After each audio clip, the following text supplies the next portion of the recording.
29শে জানুয়ারি বৈদিক মতে বিয়ে করলেন বাংলা সিরিয়ালের জনপ্রিয় এই তারকা জুটি। বিগত বেশ কিছুদিন ধরে টেলিভিশন মিডিয়ার এই হাই প্রোফাইল জুটির বিয়ে নিয়ে চর্চা ছিল তুঙ্গে। বিয়ের দিন সাবেকি সাজে সাজবেন আগেই একথা জানিয়ে রেখেছিলেন শ্বেতা।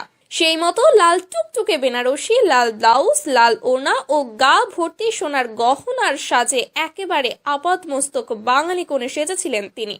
আর সাদা রঙের সিল্কের পাঞ্জাবি এবং ধুতি পরে বিয়ে করতে এসেছিলেন রুবেল। তবে তাদের বিয়েটা কিন্তু চিরাচরিত বাঙালি বিয়ের প্রথা মেনে হয়নি।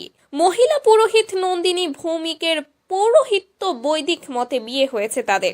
বৈদিক মতের এই বিয়েতে কন্যাদান হয় না, মন্ত্রপাঠ ও গানের মাধ্যমে বিয়ের আচার অনুষ্ঠান পালন হয়।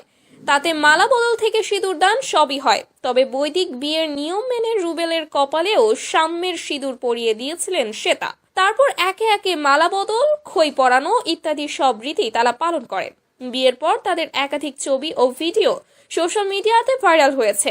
কনের সাজে সেজে ফুলের আচ্ছাদনের নিচে সাইয়া সুপারস্টার গানে নাচতে নাচতে বিয়ে করতে ঢোকেন শ্বেতা। আর প্রসেনজিতের চোখ তুলে দেখো না গানে নাচতে নাচতে বিয়ের মঞ্চে ঢোকেন রুবেল।